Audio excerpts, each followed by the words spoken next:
para sa'yo. Kasi alam namin, sa mga oras na to, kailangan mo ng kaibigan.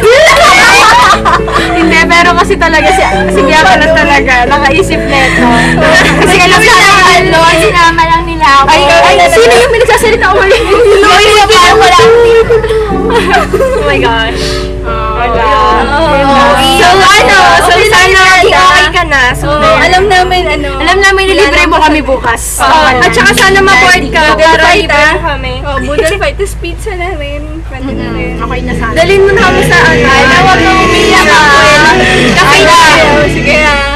Ito na. Ito na. Para sa'yo to. Get well. Ginandaan ko boses ko dito, gagandahan ko pala.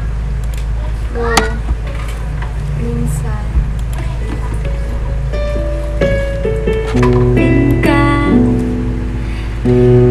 Lalo.